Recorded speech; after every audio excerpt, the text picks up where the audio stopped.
Welcome everyone to Peabody's at-large and ward councilors debate. On behalf of the Peabody Area Chamber of Commerce, thank you for being here. Whether you are here with us at Peabody City Hall's Wigan Auditorium, tuning in via Peabody TV, or viewing on social media, welcome. Thank you to our debate sponsors, the City of Peabody, the Salem News, Peabody TV, and the Peabody Area Chamber of Commerce. Specifically, the Chamber's Government Advocacy Committee, chaired by Chamber Board Member Chris Ryder, who assisted with coordinating tonight's events. And to David Olson, editor of the Salem News, also a PAC board member, thank you for your time dedicated to preparing for and moderating tonight's debates. Before handing things over to Dave, I'd like to relay a message from at-large incumbent Ann Manning Martin, who was not able to be here tonight. From Ann, please extend my apologies to Dave Olson, Salem News, Peabody TV, and the Chamber, and to all the candidates for my absence, which unfortunately was unavoidable.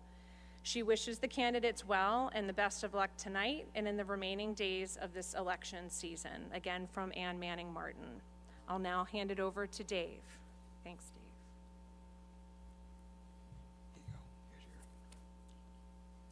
Hey everybody, I'm going to give I'm going to give Beth a chance to get down to her seat, because she's also our timer this evening, so you'll be looking for her down there. And we'll start with opening statements. Everybody gets a 1-minute opening statement, and we will start with Ryan Melville. Ryan. Thank you very much. First, I want to thank the Peabody Area Chamber of Commerce and the Salem News for hosting tonight's event, and for all the candidates and those participating at watching at home. I've been fortunate to be a Peabody City Councilor for the last 4 years. I look at it as service to give back to the community that gave me so much in my youth and even today. Peabody gave me a tremendous amount of opportunities, and I see it as a duty to give back. I don't plan on being a city councilor forever, but there's some things I want to accomplish before I leave. Some things that I have been a part of as a veteran. I've been very much involved in veteran issues, and going forward, coming out of COVID, I think it's extremely important that we identify places where we can accentuate our strengths, such as the Peabody Senior Center and all the things they did during the COVID crisis, delivering food, along with our emergency first responders, investing in them. And lastly, as a 36-year-old who has friends that are having children, and my friends and their parents, who are now grandparents, keep on emphasizing to me the importance of building a new Peabody High School. And so that's going to be one of the main focuses I have if reelected and moving forward. And I really look forward to serving the city. I think we have some great candidates, and it's a great community to live in. Thank you. Thank you. Thomas Rosendahl. Thank you, Dave. First, like Councilor Melville said, I'd like to thank the Peabody Area Chamber of Commerce, Beth Amico, Dave, and the Salem News for putting on this event. A little bit about myself. I'm Tom Rosendahl. I spent 8 years on the school committee and the past 4 as a councilor at large. In 2020, I was the city council president. I am a Peabody 4th generation resident. I decided to stay here and raise a family here. This is a beautiful, fantastic community, and I have enjoyed serving this community for the past 12 years. Being on the school committee and being a physical therapist, I have a very unique perspective of Peabody. I talk to seniors most days in my day job. Being on the school committee, I know what the school's needs are, and being a parent and having children and raising a family here and being here for 4 generations, I know where this city has been, and I know where it is, and I have a good vision for the future. Again, thank you very much for having me, and I appreciate this forum. Thank you. Thank you. Tom Gould. Thank you, Dave. Thanks for being here, and thanks to Salem News for sponsoring it. Beth, thank you, and the Chamber for sponsoring this in the city of Peabody. I've been doing this now for 10 years, and I still have a lot of energy and a lot of work to do. I try to get up every morning and help people, and the city council gives me that opportunity to do that. I think we live in a great city, but there's a lot of work to do, and I'm looking forward to, if I'm elected, to continue that. Thank you. Thank you. John Turco. Thank you very much, Dave. Thank you, Beth, Chamber of Commerce and Salem News. It's great to be here today. So my name is John Turco. I've been on the Peabody City Council for 6 years, the first 4 as the Ward 1 councilor, at which point 2 years ago I decided to run at large because I felt like there was more that I could do for the city. I was fortunate enough to win that seat. I have been in Peabody for 21 years. I am not from Peabody. I came from Revere, and honestly, Peabody embraced me when I got here, and I felt like it was a community that I wanted to be part of. So, I'm, again, fortunate for 6 years to do that. I think that the upcoming 2-year term for whoever is lucky enough to be elected is going to be very difficult. We have 2 years of makeup to do. We lost 2 important years due to COVID. And I think that at this point we need to learn to dribble with both hands and move on with where we were in 2019, and then still while addressing what hopefully is the tail end of the COVID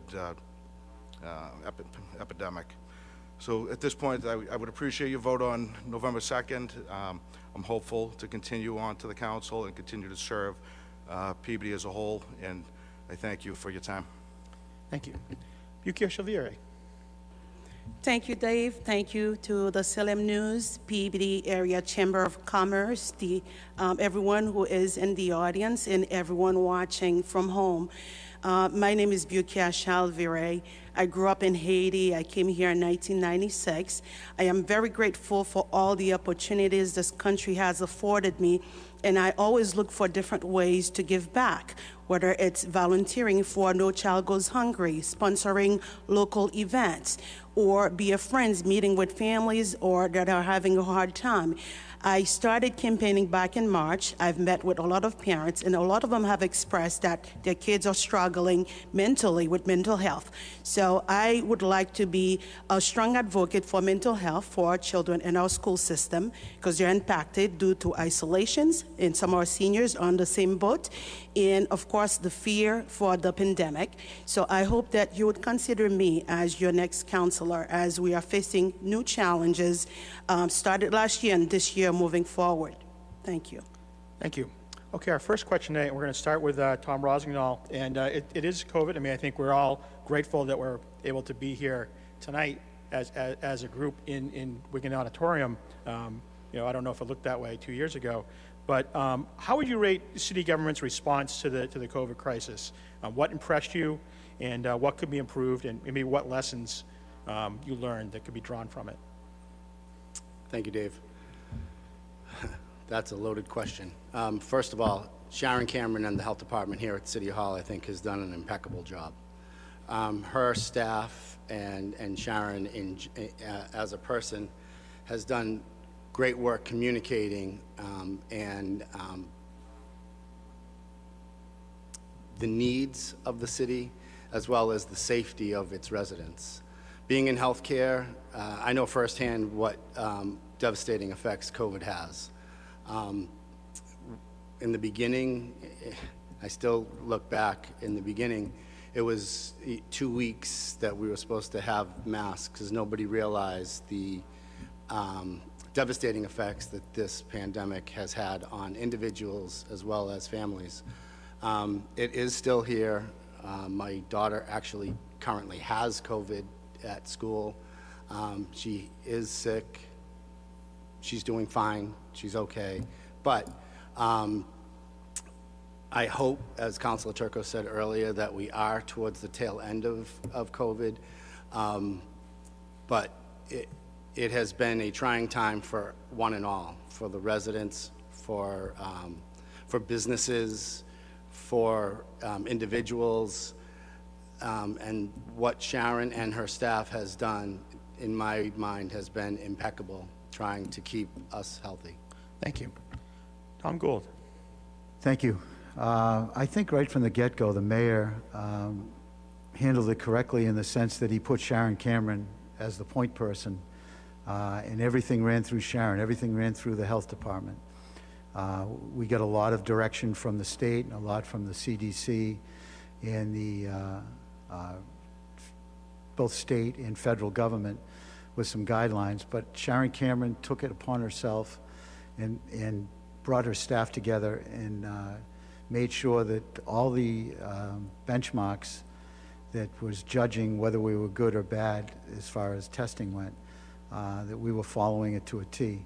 And I really believe because Sharon did that, and we were proactive in the sense that we put a mask policy in place about inside school buildings, inside city buildings, that we have allowed ourselves to stay right where we want to be at the curve, and not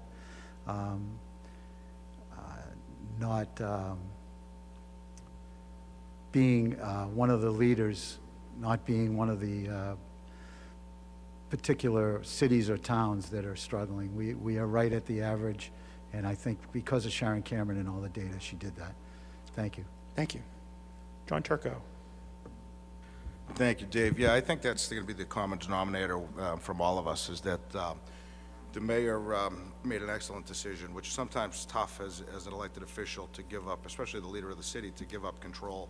And I think largely he gave control to Sharon Cameron, and he knew that was the right thing to do for the city. And ultimately it turned out, and I still think, you know, we're there where Sharon has made a lot of the decisions regarding public health, as she should, and the mayor has completely deferred to him, even though he, as the leader of the city, is the one taking the phone calls that can sometimes be difficult. And as you know, people have differing opinions on the way things should be handled.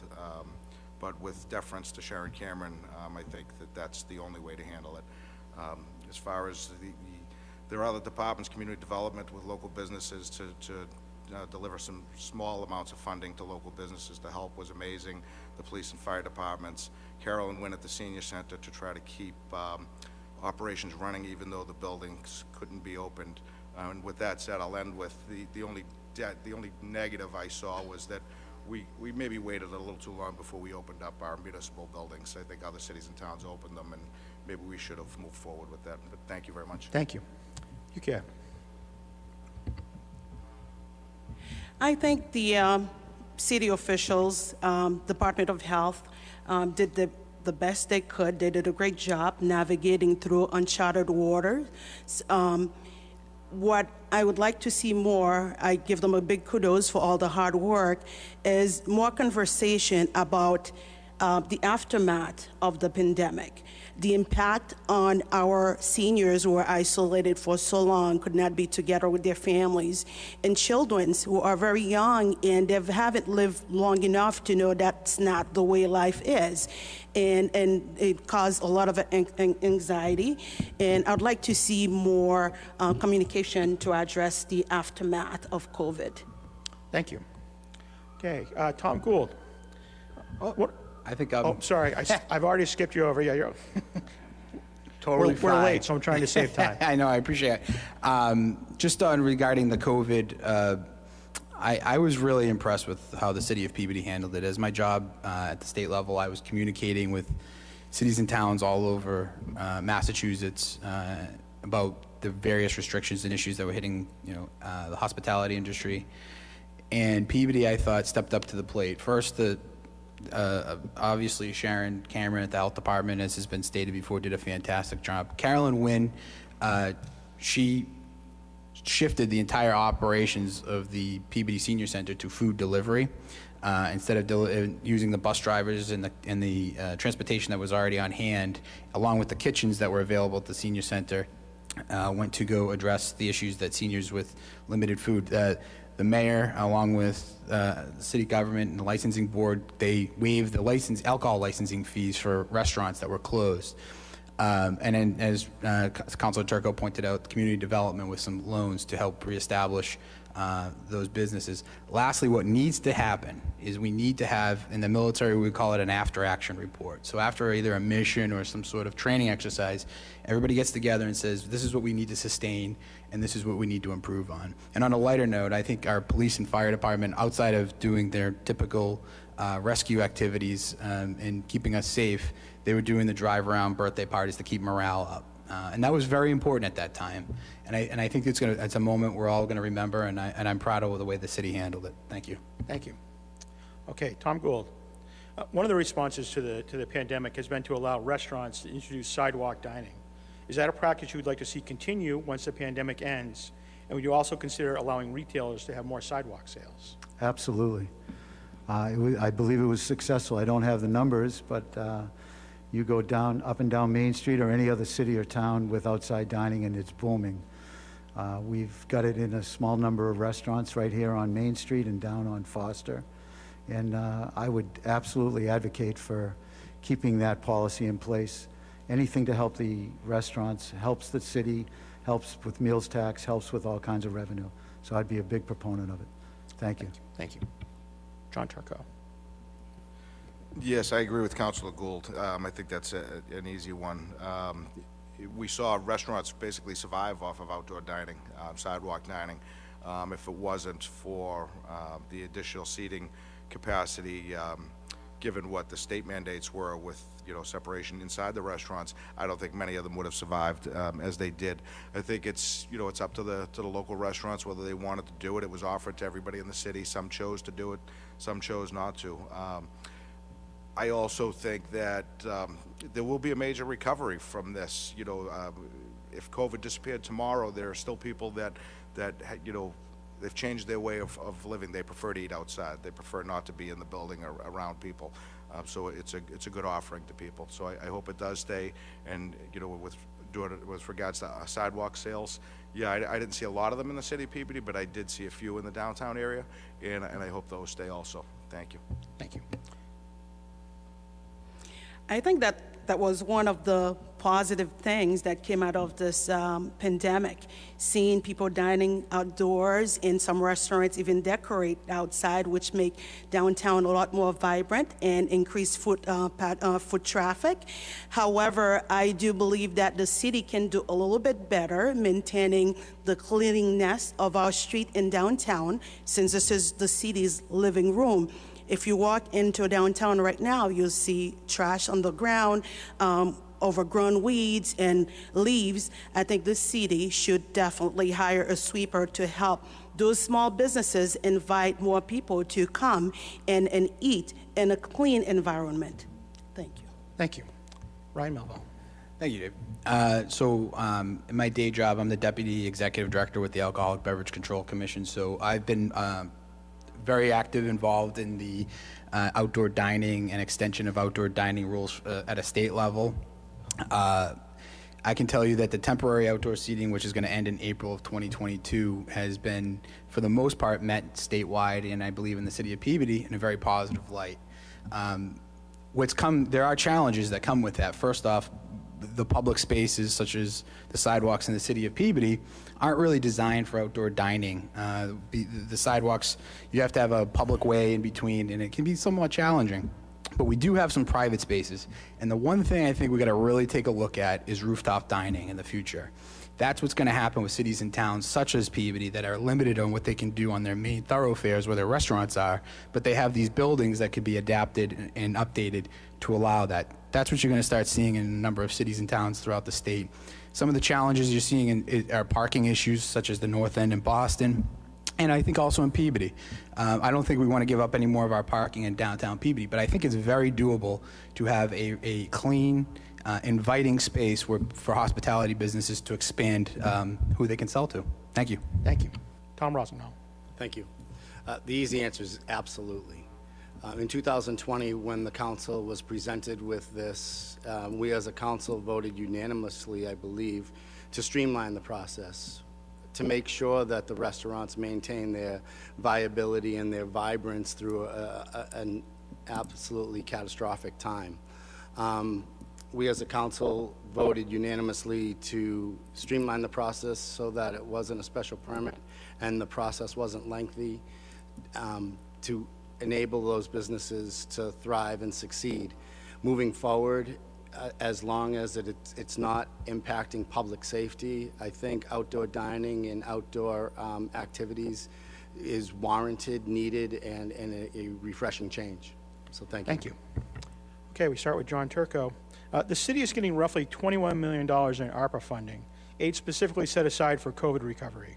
There are, of course, many different needs across the city. What do you think is the best way for these funds to be allocated? Thank you, Dave. As you saw in 2019, we started the water infrastructure project, and it brought to light through a $30 million, above $30 million approval from the council, that our infrastructure in the city is aging. Through discussions with specifically Representative Walsh, you know, Tom had always maintained that we shouldn't be looking at positions with that money. We should be looking at infrastructure, short-term, one-time costs, and I completely agree with him. I think our municipal buildings are antiquated, need some work. I think our infrastructure beyond water definitely needs to be addressed.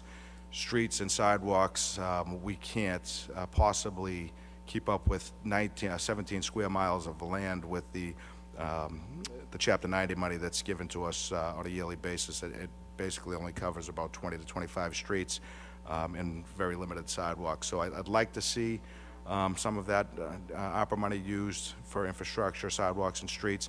And I also think that the state is in discussions now to spend, I think, $2.5 billion of their ARPA money that's remaining and possibly increase Chapter 90 funding. So I think that would be good on the city and state levels. Thank you. Thank you. Yukia. I think infrastructure, investing in our aging infrastructure, sidewalk, fixing pothole is great. However, I would like to see some of that fund allocated to hire emotional and mental health professional for our students. I've spoke to elementary school principals. I've had lunch, coffee with parents, with young children, and they said there is a rise now in children, anxiety and depression. And I can tell you, as a parent, I have 2 children who struggle with mental health, started last year.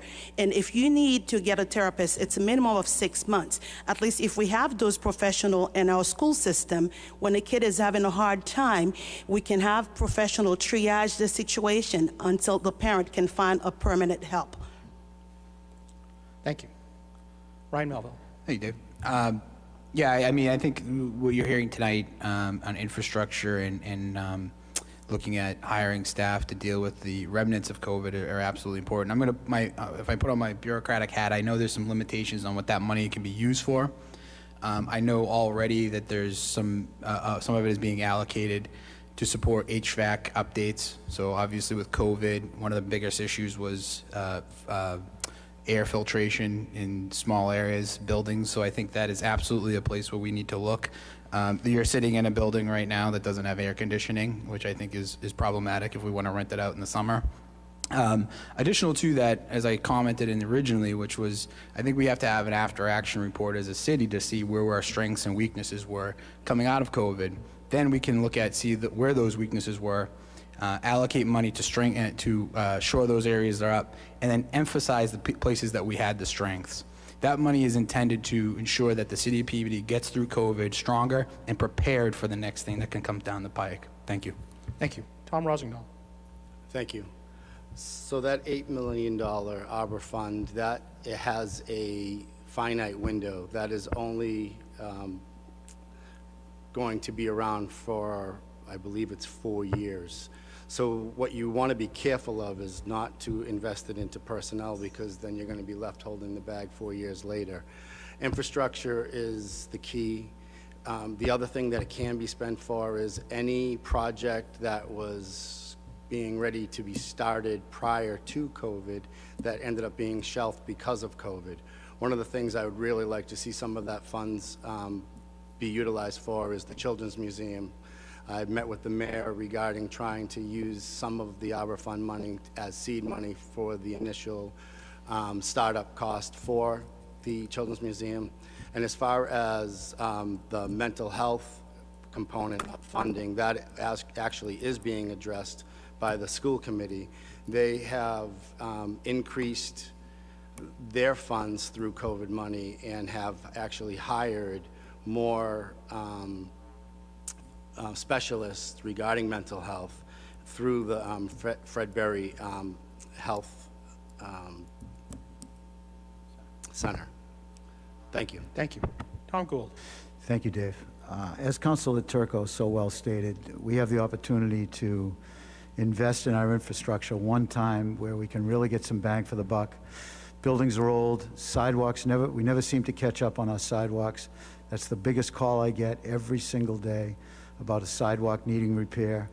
Trees, I would put it right into our infrastructure and rebuild as best we can with that kind of dollars. I mean, obviously, we got to take care of our mental health, but we really need to concentrate big time on our infrastructure of municipal buildings and roads, sidewalks. Thank you. Thank you. Okay, we start with Bukia for this question. How can Peabody boost the stock of workforce housing for its teachers, police officers, firefighters, and restaurant and retail workers? Sure. How can Peabody boost the stock of workforce housing for its teachers, police officers, firefighters, and restaurant and retail workers?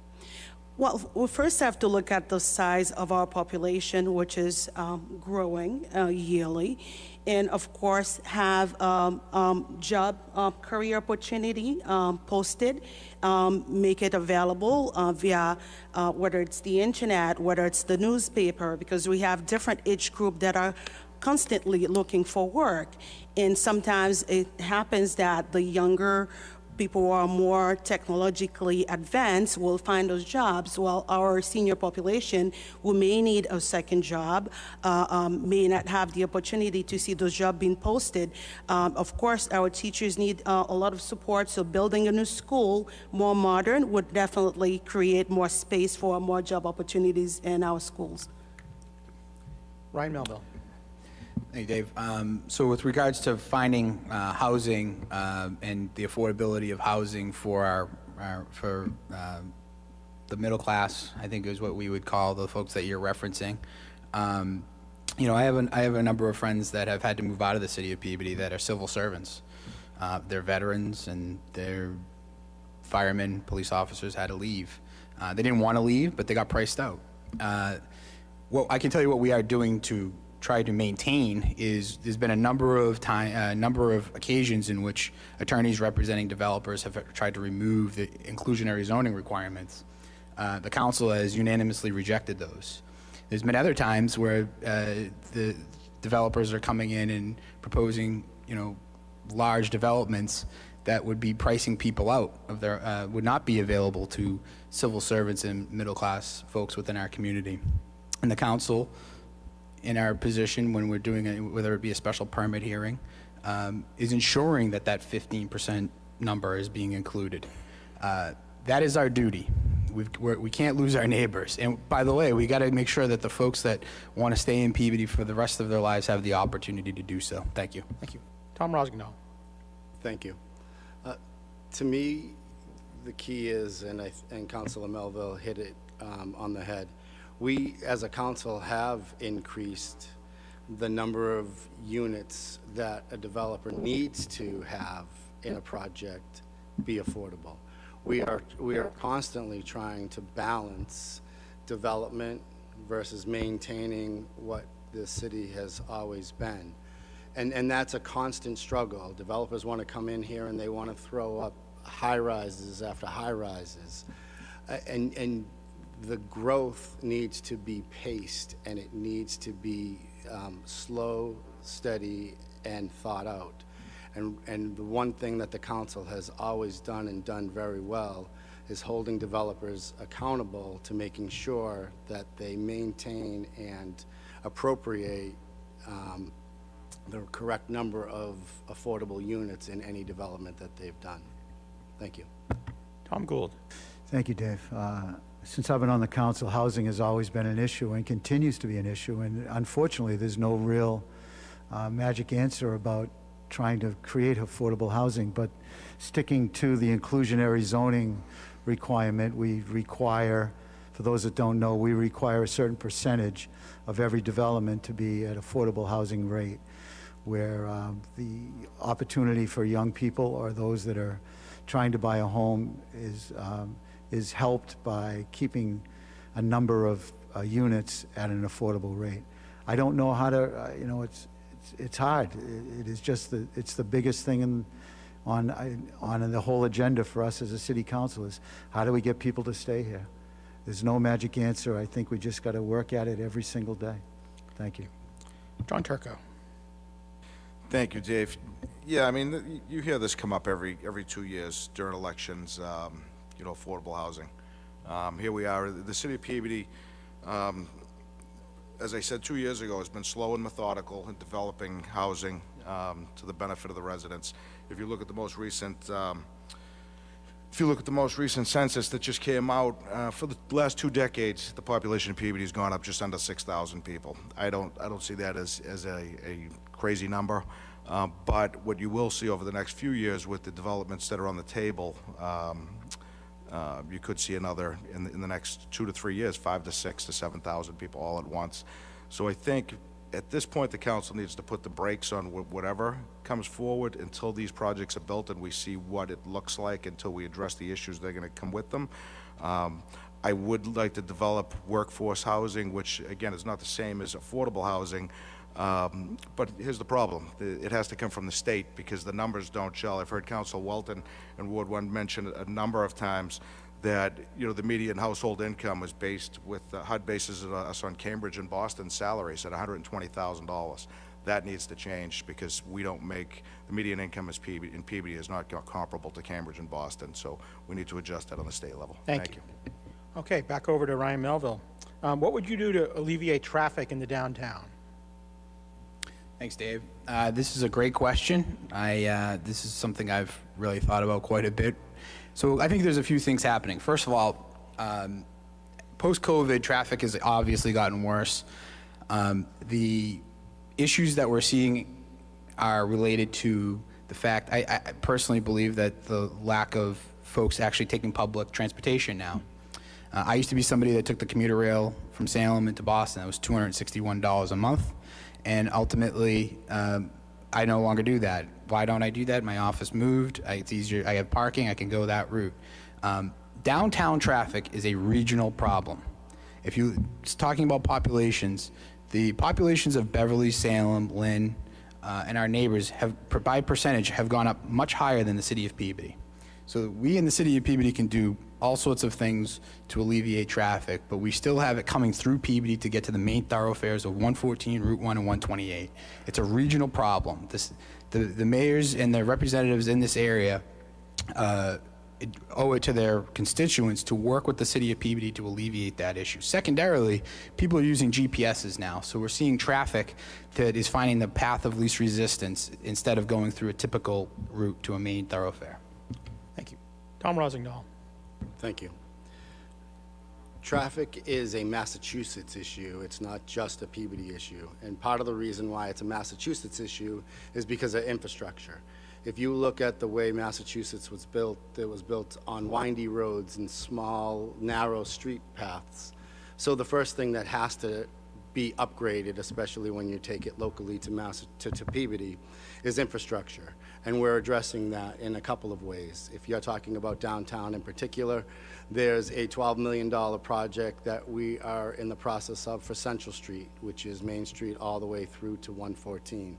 We also have a traffic study on Linfield Street, and we need to address issues at choke points on Linfield Street.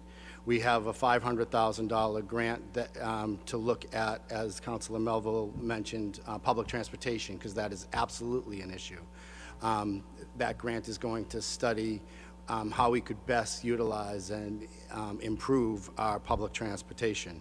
So there are a number of issues that Peabody has as well as Massachusetts has, but they're systematically trying to be addressed. Thank you. Thank you. Tom Gould. Thank you. We are the only city in Essex County that does not have public transportation, does not have a rail link. That's outrageous. We should not be left in the dark We deserve to have a rail link brought in through Salem or bring it in through Wakefield or wherever else, but we need to bring a rail to Peabody. We've done a study. The study is in process. We're looking at a trolley to get people from downtown Salem out to Peabody and back. But every day we should be talking about public transportation here in the city, and I think it's the real way to alleviate some traffic. Thank you. Thank you. John Turco. Yeah, it's tough being fourth in the question because I agree with my three co-counsels. The rail link is extremely important to the city of Peabody. It's one of those things that's been mentioned for upwards of 2 or 3 years that I know the state and the city are working on.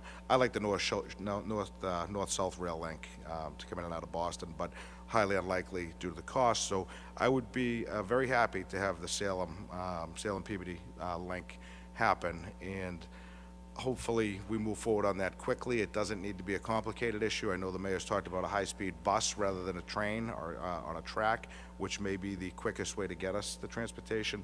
But ultimately, we should need to talk about what's changed.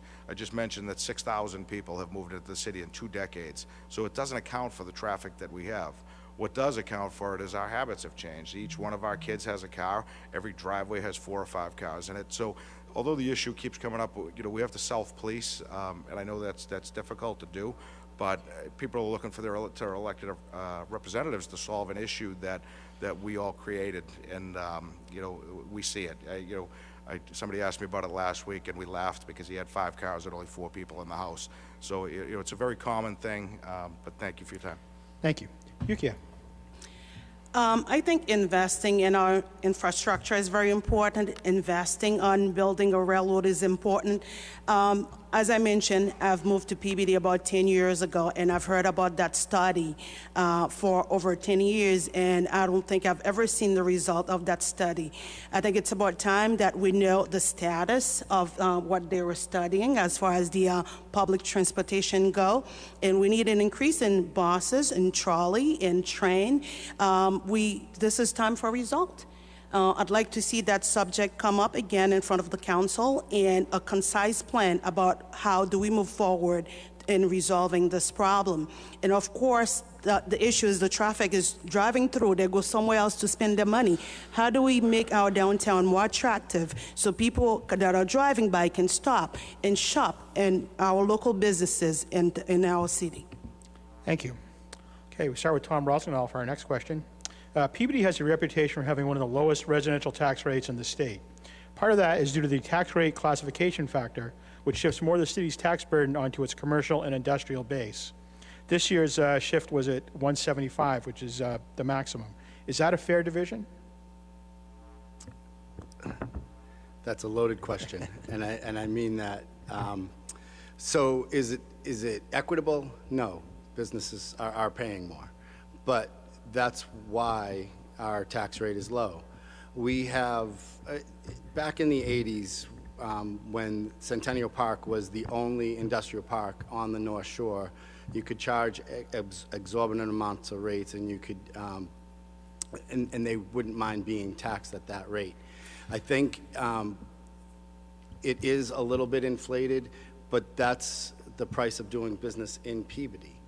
So it's important that we still have the differentiation between residential and commercial tax base, and I do think that the businesses do need to pay a little bit more, but there does have to be some equity and some balance when you're talking about tax rates. Thank you. Tom Gould. Thank you.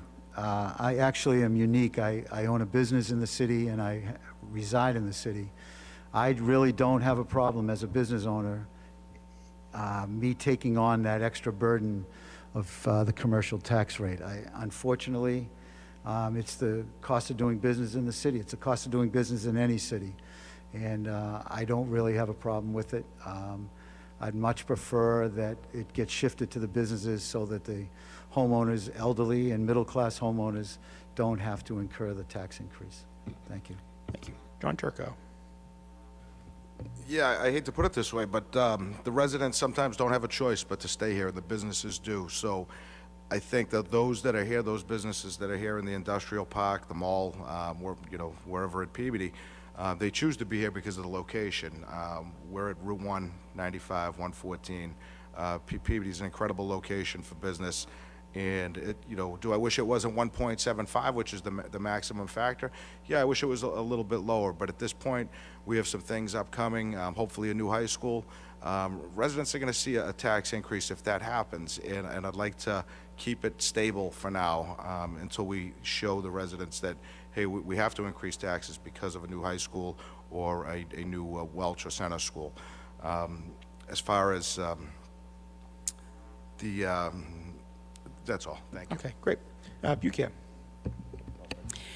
When you mentioned, Dave, about lowest taxes, I guess the question is, depends on who you ask. If you are talking to a family where husband and wife are both working, then the tax may be considered low. I've met many residents on the campaign trail, and some of them are retirees. And I know that myself, because I am a mixed retiree, I could say, family. I work, my husband is in his 70s, he's retired. If you're talking to a resident who is retired, who lives on a limited income, so when the tax goes up, it does affect them. They have to make the decisions whether to buy food, pay the taxes, or buy medication. So the council need to have a business-friendly approach so they can defer those taxes to those businesses and help those who are retired to stay in their homes. Thank you. Thank you. Thank you, Dave. With regards to your question about the commercial tax, based off of what you're hearing from my fellow candidates, anytime we shift the tax burden from the commercial, it goes to the residential.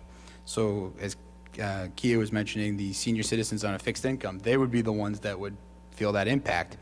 The last couple of budget cycles we have maxed out, but yet there have been slight tax increases, and that is based off of the fact that we can't go any higher on the commercial side. We're also seeing that the commercial rates are leveling off while residential rates are increasing because of the valuations of those properties. So it's very important to understand that the commercial tax rate is alleviating the residential tax rate.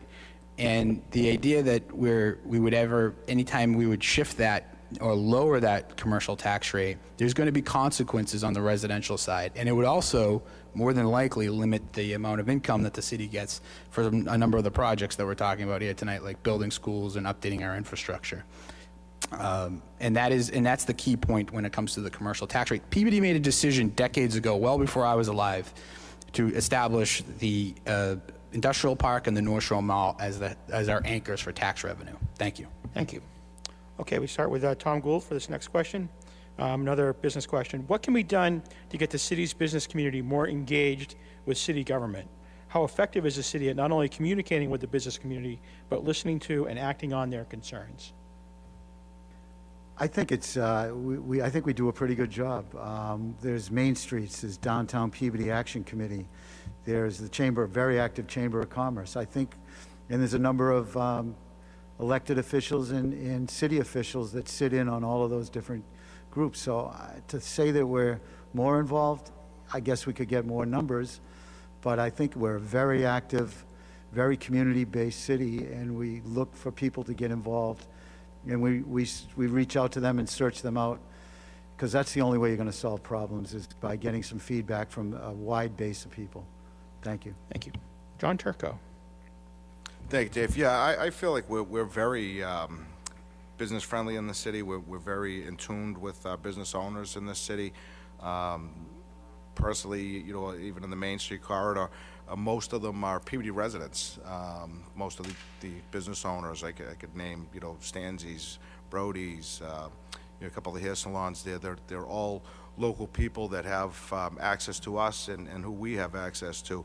Now, the most important thing that we're missing right now is the business liaison, which has its pluses and minuses. I mean, right now, myself, Councilor Walton, I know Councilor Charest, we have great relationships with the businesses around us through the industrial park or the mall in Ward 4.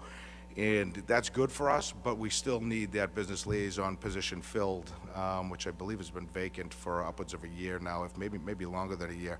We did vote to fund that position. Hopefully the mayor fills it very quickly, and it would create better communication between city government and the businesses. Thank you. Thank you. Yukia. Dave, to answer your questions, listening to the businesses concerned, well, I have attended the Downtown Business Coalition meeting, and they have been talking. They have brought up their concerns in front of the councils and city officials, and the Chamber of Commerce in Peabody Main Street, kudos to them. They have been very supportive to those small businesses. They get all excited. The businesses are getting ready. They're with new ideas that can help them grow their businesses. But again, when they need help, they come in front of the council. They are met with a roadblock where they're not moving anywhere forward. So I would like to see that our councilors listen to the concern of the small businesses, participate in the meetings to hear those concerns.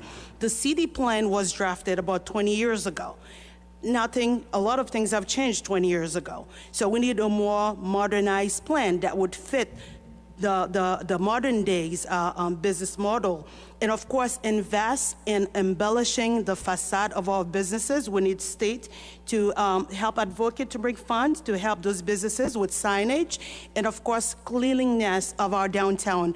Old meters that are very antique needs to be replaced. Thank you. Thank you. Ryan Melville. Thank you. I have some thoughts on with regards to dealing with businesses. I as somebody that does this for a living, from a regulatory side, what businesses are looking for when they come before a government or regulatory body, they're looking for predictability. They want to know what is going to happen more than likely if they go before a board with a certain request, paperwork, a fee. What they want to be able to budget out their business going forward, and what they need to do to get the proper permitting and licensing to be able to perform the business that they wish. One thing I would like to see us do going forward, and I plan on pursuing this if reelected, is updating our special permit application. Having that updating that so that it's either an electronic form, it's straightforward, and so that businesses, when they do apply for a special permit or come before the council, it is streamlined in a way that the average business owner might not need to hire an attorney to go through the process, that they could do it on their own, and that both the councilors and the businesses could be on the same page when they're reviewing different proposals. Thank you. Thank you. Tom Rosignol. Thank you. Being the president of Peabody Main Streets, I actually meet with the business owners weekly downtown, and they have a lot of concerns. I also know a lot of the business owners at the industrial park, and they have a lot of concerns. The mall has their own set of concerns. Coming out of COVID, a lot of business owners are still struggling, and they're still looking for leadership. And one of the things that was vital with our last budget was making sure that business liaison position is funded. Each area of our city has its unique issues, as well as its unique interpretation of what their needs are in the business community. And I think that business liaison position is going to be vital to make sure that the businesses move forward in a positive direction. Thank you. Thank you. Okay, our next question, we start with John Turco. What do you think the biggest challenges the city faces through climate change, and how should they be addressed? So, as you see, the peaker plant at Peabody has been the big issue, and we need to address the fact that that's not renewable energy. Excuse me, it's renewable energy, not renewable energy through natural gas use over there. I would like to see the peaker plant not run off of natural gas and converted to hydrogen. I'd like to see the city move forward in more solar projects. We did have, I recall about 4 years ago, some solar projects that came forward, one in each ward, if I'm not mistaken, and nobody wanted a solar farm near their house. And I think we're at the point now where we as a city need to act and maybe use some of the land that we had allocated for those solar farms to bring them in. I think our city fleets need to be converted over to electric vehicles. I know we have some, but the vast majority are still gas vehicles. Thank you. Thank you. You can.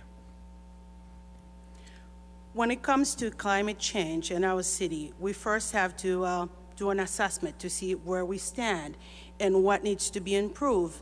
And luckily, a lot of cities in town are ahead of the curve, so we can learn from best practices from other cities and see what we can implement to make our city cleaner, create a cleaner space for the environment. Thank you. Just to clarify, your question was about the immediate impacts of climate change? Right. What are the immediate impacts and how should the city address them? Great, thank you, Dave. So the immediate impact is the rising sea levels. If you take the commuter rail, and which I used to, and 2 years ago, coming off to go walk to my car during a major storm, the North River was breaching in Salem, and that leads right to downtown Peabody, which leads right down to the various streams that are that basically filter out to the entire city. If you go to the North End in Boston, they just finished a climate resiliency. Basically, they built a wall. And when you go, and I would highly suggest anybody go see this if next time you're in the North End. It's right next to the Charlestown Bridge, but it shows you where the water is going to be on this wall going forward. And this is a seawall that was built by the city of Boston to protect the North End. I think that this is something that every city in town that is on the coast or has rivers or streams that go into the Atlantic Ocean must start looking at. And we brought it up recently with the council about looking at various creeks and streams that are flowing in Peabody and how to either dredge those or prepare those, because it's not about the rain, it's about where the water is going, and it's going to be hitting a wall, and it's right into the Atlantic Ocean. Thank you. Thank you. Tom Rosenthal. Thank you. Over the last couple of years, we've actually got a few grants to help with our rivers and streams to help mitigate flooding. But as Councilor Melville said, it is going to be an issue, and we need to continue to maintain and improve on our flood mitigation and especially because of climate change. In 2024, we are supposed to be a lot more renewable as far as our energy sources. And as Councilor Turco had mentioned, as far as solar farms, there were plans in place, but they never came to fruition. One of the things that I would love to see in the future is when, and hopefully soon, we get a new high school, that we end up making the roof of the high school one of those solar farms to make the high school almost completely energy efficient. Thank you. Thank you. Tom Gould. Thank you. We are at a crisis state, and we need to act. We need to act as a community, we need to act as a region, and we need to follow the guidelines of those that are smarter than us. And they're telling us that we need to act and build appropriate seawalls that will help alleviate the crisis that's at hand. The mayor did a nice job. He built a holding basin up off of Summit Street back 5-6 years ago. It holds 2.9 million gallons of water, prevents the water from going into downtown on a overflow basis. But we need to, as Ryan said, we need to talk about how we hold that seawall back. We need to get together with Salem, because we are built on water, and Salem is the avenue for all of that water to come and go. So we need to act, and we need to act soon.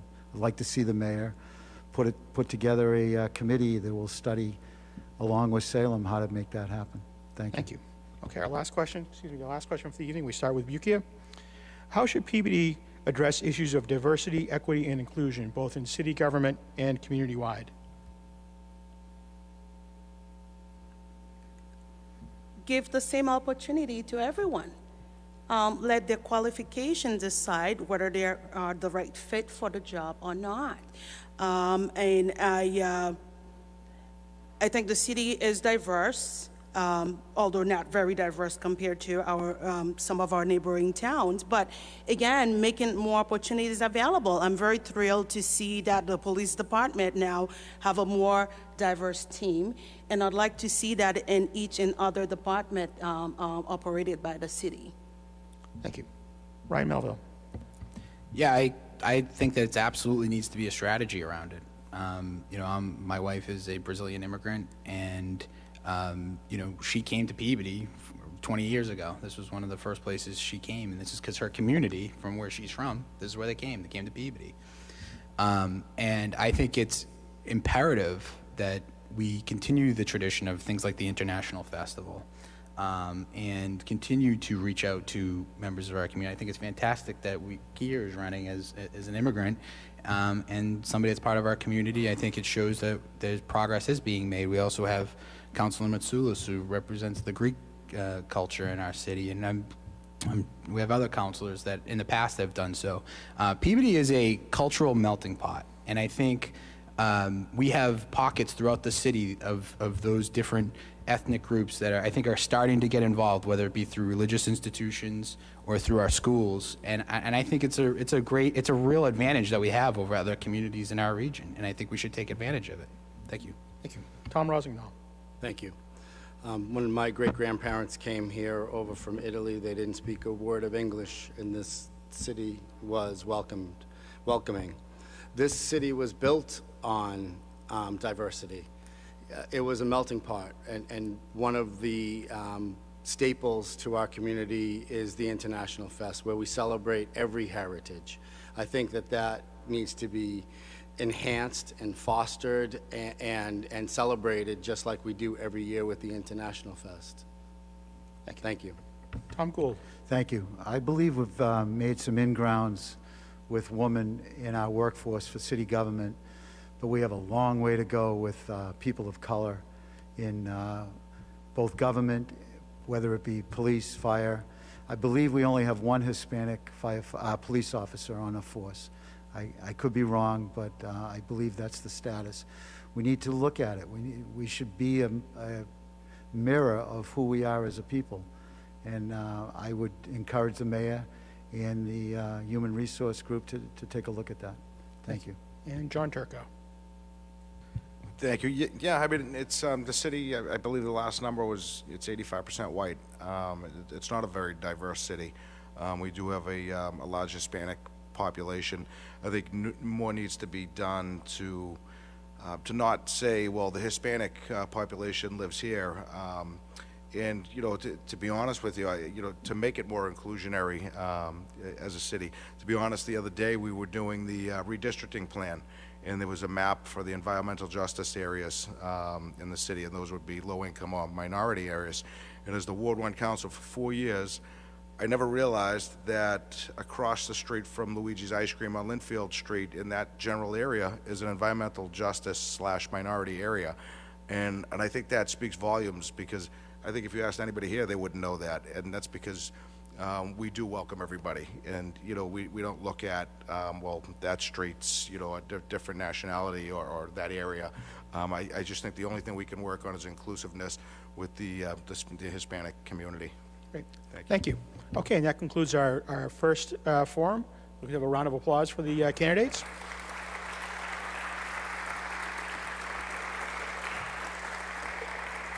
And we're going to take a quick break to bring up the ward councilors. Thank you.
Okay, welcome back. We're here with our ward candidates tonight for the second half of our city council debate, and we're going to get right into it. We're going to start right with 1 minute opening statements, and we start with our Ward 2 candidates. Karen Marie Cohen.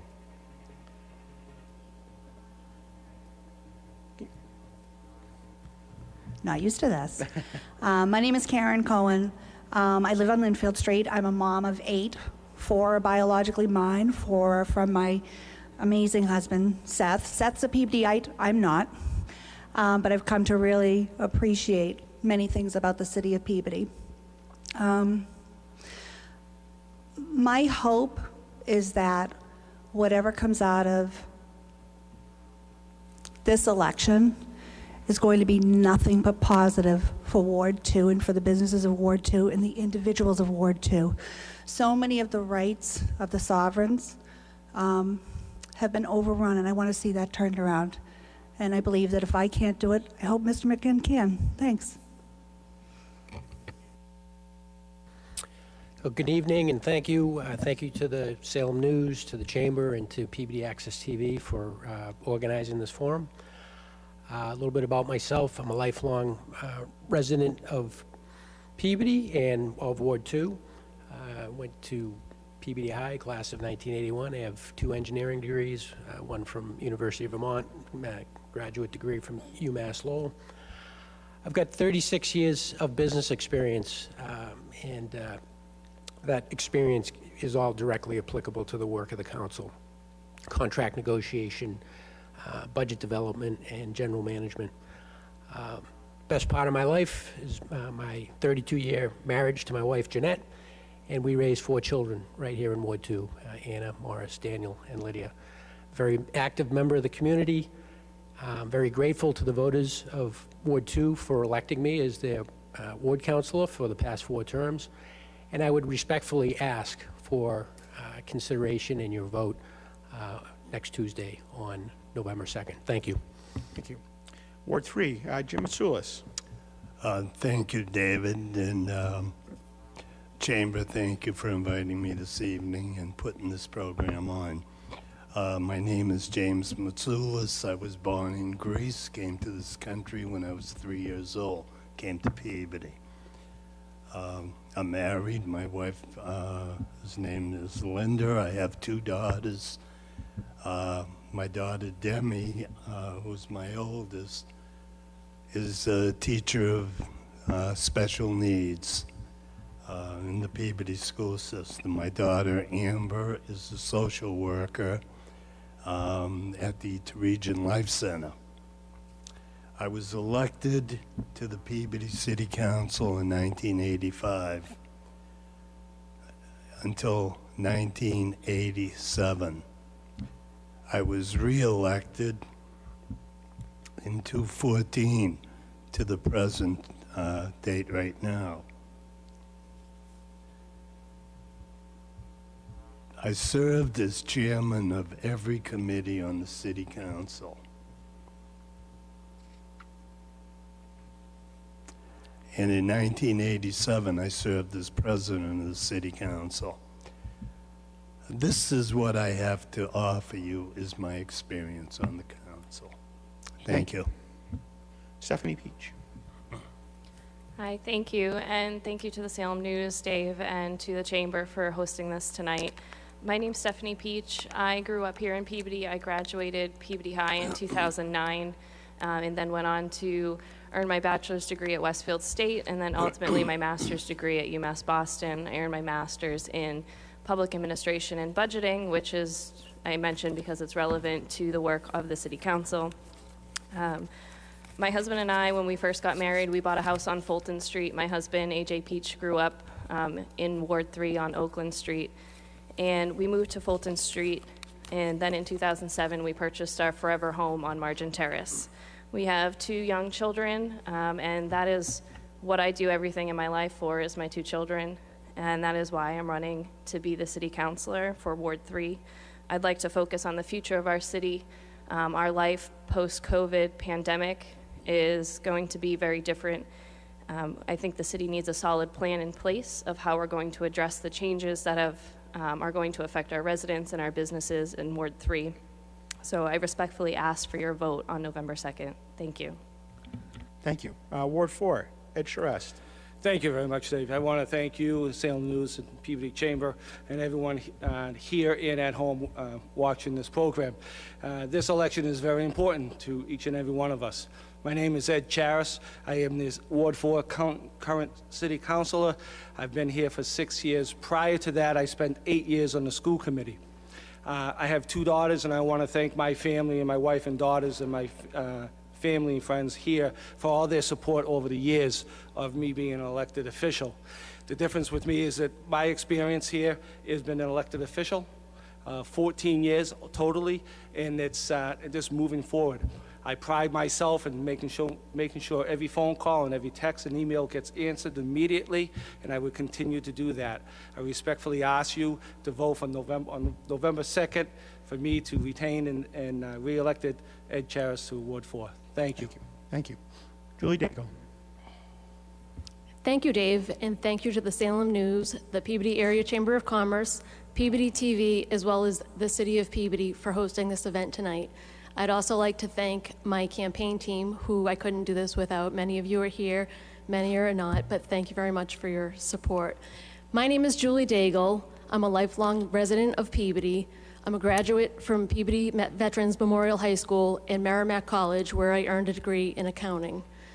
I live on close to the Emerson Park area with my son Desmond and my dog Reagan, and I spent 20 years of my career working for the City of Peabody under 3 mayors, which I've enjoyed all different leadership styles. Mayor Pete hired me as an intern. Mayor Bonfanti promoted me to the Treasurer's Office in Community Development, and Mayor Betancourt appointed me to the city's first business liaison and then city treasurer.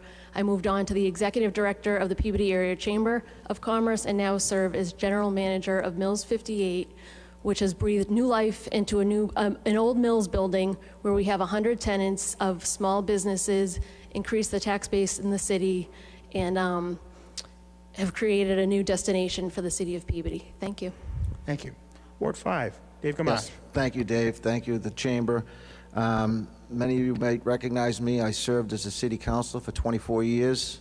I was elected in 1990.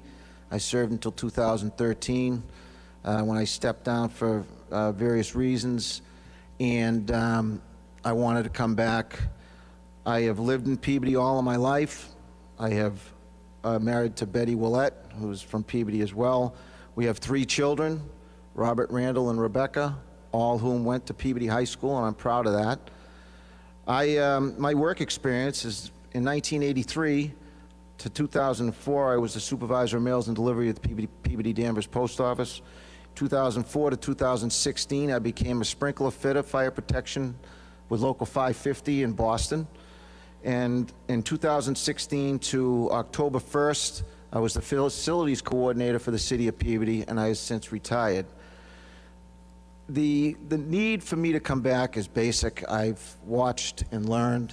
I never got not elected. I served again. I had, I believe, 5 terms. My last 5 terms were unopposed, so I think that the people in Ward 5 gave me the opportunity, and I look forward to doing it again. Thank you. Thank you. Joel Soslow. Thank you. Thank you, the Salem News, Dave, the Peabody Chamber, and PATV, and also to the audience tonight and the people watching at home. My name is Joel Sasslaw, and I'm the Ward 5 Councilor since 2014. I live in Benevento Circle with my wife Carol, my 2 sons Justin and Ryan, and my golden retriever Bailey. What I like most about being the Ward 5 Councilor is helping people get things accomplished. A lot of the things aren't glamorous. It's about snow plowing, it's about their curbs, it's about water pressure and things of that nature. That's why I want to continue to do the job, and that's what I feel I do best. I get back to people. I am very engaged in social media, and I call up various department heads, and I'm not adverse to calling up the mayor's office when I need help as well. In addition, what I'm most proud about as well is that I have been very successful in bringing business to Peabody, and not only in Ward 5, but also downtown. Stanzies was something I was involved with intimately, and also I consider myself fiscally conservative, and I want to make sure that this great city of ours continues to remain affordable for both the retirees and for the people who are raising their families, because it's very important that we maintain spending and we allow people to stay in the homes that they raise their families. Thank you. Thank you. Okay, our first question, we start with Ward 3, and we start with Stephanie Peach. What is the biggest issue facing your ward, and how would you address it? So I think the biggest issue facing our ward and our city as a whole right now is how are we going to address the changes that this pandemic has brought on to our economy. Many offices are not renewing their leases. We have an industrial park that had some vacancies prior to COVID, and I think we foresee more vacancies coming there as many people move to a hybrid model or a fully remote model. My husband and I both work from home now, which was not something we did prior to the pandemic, but it is something that both of our jobs will continue to do for the rest of the future we can see. We need to come up with a plan as a city. We need to have a solid plan in place so that we can keep our tax base low for our residents. It was a question discussed earlier. How can we bring businesses? How can we change our model for businesses and for residents alike in our city? And how can we address these issues that our residents are going to have coming out of this pandemic? Thank you. Jim McSoulis. Thank you, David. For me, that's the perfect question. I'm a small business owner. That's what I retired doing. I brought businesses into my ward. That is how I became famous. The Webster Street Industrial Park was an empty, burnt-out fire site. I told this council, I am going to bring business into that area. I called the Chamber of Commerce in Boston. I found out what company was looking to locate.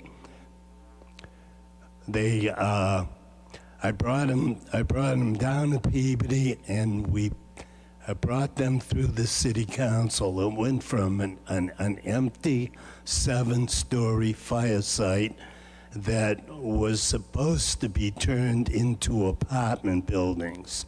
I had stopped that, and the people in my neighborhood know that. That's what I am. I may not be the best speaker in the world, but I am a doer. I get things done. That's why people elect me every year, and that's why I've gone quite a few times without an opponent. Thank you very much. Thank you.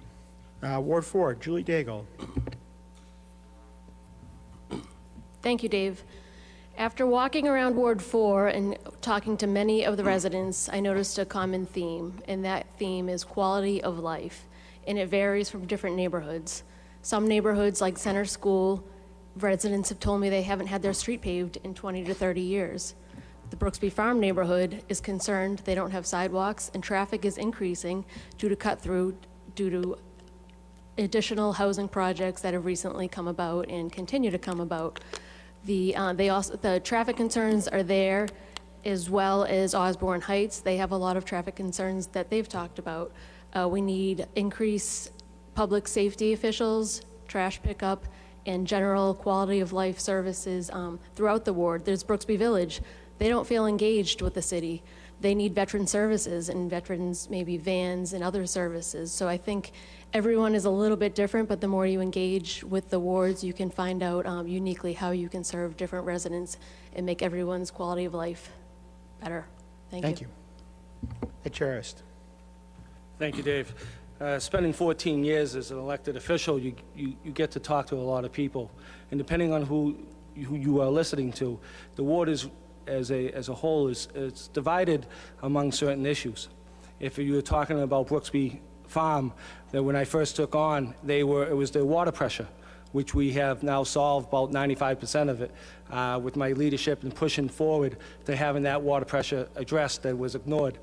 When you're talking about behind Chandler's, the old Chandler's now, the Holy Cow, is the concern is going out on 114 and the safety issues of going out on that street. If you talk about Center School area, it's the Center School. If you talk about Emerson Park as open space, being open, to continue to have open space. Sidewalks, streets, and trees are always top of the list. If you talk about up in Apple Hill area, where I've just recently had 4 streets paved that was on the list for over 20 years. Ward 4 is, depending on who you speak to, the first one was Forest Street with the MBTA bus that used to go down Forest Street that was unsafe. It wasn't appropriate. And one of the first years that I got on to take on the MBTA, Chris Ryder from this office said, do you really want to take on the MBTA? We got that bus moved. Thank you. Ward 5, Joel Sazla. Thank you, Dave. I think as a whole, a common theme that I hear is traffic. And traffic is many different things to many different people. Traffic can be things such as the sidewalks and the roads. I think hopefully with the COVID money, we can take some of that money and not put it into positions, but put it into more streets and sidewalks. I've worked very hard to get those done, and I think we've been very successful. As a matter of fact, in Centerfield, we've got 2 out of the 3 roads done, and the 3rd one will be done next year. Regarding speeding is a big issue across the city. If you go into many of the neighborhoods, you go on social media, it's a major complaint, it's a major concern, and I would like to see working a little bit closely more with the traffic coordinator of Peabody to get those issues addressed with more meter reader boards and things of that nature. And one other thing that people do forget about, but traffic is an issue, I believe, on Route 1, the jug handle. The jug handle is something that I'd like to take on my next term and work with our state delegation to look at possibly either shutting down that traffic light or maybe closing it down. It's been there for many, many years, and the traffic has just gotten worse and worse over the years. And I think it's time to finally take a look at Route 1 and decide how can we deal with that traffic, because not only does it affect Peabody, it affects our neighbors, and we want to be good neighbors. Thank you. Dave Gamache. As I've gone around the ward, the basic issues are infrastructure, streets, sidewalks, traffic. I mean, we can go all day, and quite honestly, now that I've been campaigning and standing on street corners, I've seen some of the issues that can be addressed with just the simple fact of signalization. We have a severe problem at Sue Chang's where Prospect Street meets Lowell Street, and I think a simple fix to that would be just change the signalization. As far as the Route 1 issue is concerned, we looked at doing something with the jug handle back in the 90s, and the only drawback of shutting down the jug handle is that traffic would now go to Lowell Street for those people that utilize the jug handle for Lake Street. So you're just moving one problem down. I agree with Councillor Sasslaw that something has to be done, and I think the only way it can be done is if we do some taking of some state property and putting a ramp there where it can go over Route 1, and we will no longer have to worry about the issue of shutting down the jug handle, and they can move, because if you take the traffic off of Route 1 and put it on Lowell Street, you're just creating another problem. It's a domino effect. Thank you. Thank you. Peter McGinn, Ward 2. Thank you for the question. You know, what I've learned over the past several terms is there is no one issue. There are many issues that have equal importance to the ward, and these would include ensuring that Peabody remains an affordable place for residents to live and work, maintaining taxes at a reasonable and affordable level, ensuring that municipal services are high quality and equitably delivered. And on that front, you heard some of the councilors talk about streets being paved. Since 2014, when I first was elected, through this year, 53 streets in Ward 2 have been resurfaced. So we are getting our fair share. Ensuring that proposed development is balanced with proper controls for surrounding neighborhoods. Continuing to focus on the downtown business district revitalization. Pursuing flood mitigation as that relates to legacy flooding issues, as well as those that will be a result of climate change. And importantly, advancing the Wells School renovation. That's a $30 million project that's going to be reimbursed 63% by the state, and that's going to add 50 years to the life of that school. So it's a very important issue and project for Ward 2. And I serve on the school building committee that's for several years that we have advanced that project. Thank you. Karen Marie Cohen. Thank you. I come from this from a couple of different perspectives. I own a number of businesses, most of which are home-based, with the exception of an auto repair shop down in Cape Cod. I'm also, like I said, a mother and I'm a grandmother. All 4 of my grandchildren live with me. My oldest attends South Elementary School. Walking around the ward, the 3 different parts of the ward, there are a number of different things. Yes, you hear the more common, the sidewalks, the streets, plowing, especially on those small, narrow roads. But some of the other issues that we heard and that I saw myself before this and now, it's really dirty in some areas. Some of those walkways, the sidewalks, the weeds are coming up, they're uneven, they're dangerous. The traffic is an issue. Where I live on Linfield Street, I'm in between the Washington and Lynn Street and then Summit Street. The traffic is pretty horrendous. Cars will go around each other even though it's single lane. They will go right through the crosswalk. And my grandchildren have nearly been hit a couple of times. We took the crossing guard away from there. So we just need to do a whole lot more in looking at what we need to fix and removing the burdens as much as possible from the residents. Thank you. Thank you. Okay, next question, we start with Ward 4, Ed Charist. One of the key roles of a ward councillor is constituent services, dealing with potholes, trash pickup, streetlights, and such. How do you plan to keep in touch with your residents and handle their concerns? What should a constituent expect when they call you or email you with an issue? Thank you. That's a perfect question for me because I pride myself in this. And at one debate, my opponent actually praised my constituent work. And so I appreciate that. Thank you, Julie. I answer the phone calls, emails, text message, all the cyber messaging you can create and come with. I really still prefer a phone call or an email. I do it response within a 24-hour period. The most response I get from people, I just got it yesterday from a gentleman from Brooksby that called, is that, wow, I really appreciate you giving me a call back within 2 hours. I have a home-based line that I keep just for my constituents. It gets recorded, so every message that comes in, I hear it at 2 o'clock every afternoon. Between 2 and 3, I answer those phone calls. If I don't get somebody, I'll call them back. I ask people constantly to reach out to me, and I thank them for doing that, no matter what the message is. So again, I do pride myself in returning phone calls and those messages getting back to them, even if it is, I got your message, I don't have an answer for you, but I will get you back. And one thing I do ask them to do, if you don't hear back from me within a week of getting it from this phone call, please give me a call back, because there is numerous ones I don't want to miss. But one thing I am proud of is my constituent work, and people can expect that, and they know that after so many years. Thank you. Julie Daigle. Thank you, Dave. That's a great question. And I'm proud to say that I've been doing constituent services since I was 16 years old, over there working for Mayor Terigian. I would answer the phone, and that was back in the day. For a while, I'm not even sure we had voicemail, but the rule was you always pick up a call. You put them on hold, you pick up the next call, you put them on hold.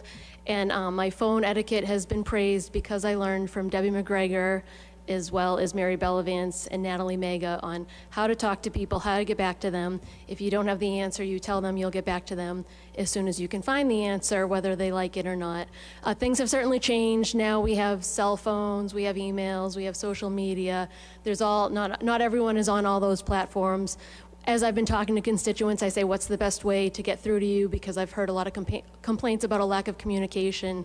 One thing I'd like to implement is having monthly meetings with the ward, just to inform them of what's going on and take their questions and get back to them. But otherwise, I'm walking around the ward. I don't leave the state very often. So I also pride myself, even if I'm working for the mills right now, I still get calls from neighbors all the time, and get back to them very promptly. Thank you. Thank you. Dave Gamache. Yes, thank you. A counselor, especially a ward counselor, is got to be responsive. They've got to be quick to answer, to go out and meet their constituents and look at the concerns that they have. I've always been, and it may be to a fault, someone would ask me a question and I'd tell them the truth, not what they want to hear. I don't tell them that I can take care of it. I don't tell them that I can do something unless I know I can. And the responsiveness is the most important part of being a city council. Those people are depending on you as your ward councilor to resolve the issue, or at least point them in the right direction. And for me, with 24 years of experience and also being involved with the city, being a city employee for the last 5 years, it's it's incumbent upon us to be there when they need us. And as of now, I'm retired, so hopefully being elected, I'll be able to serve 24/7, 365 without any hesitancy. Thank you. Thank you. Joel Sasslaw. Thank you for that question, Dave. As I said earlier, I'm very proud of my constituent services and my accessibility. It's very well known. I'm on social media. I respond back to people, whether it be text, Facebook, email, messenger, whatever it is.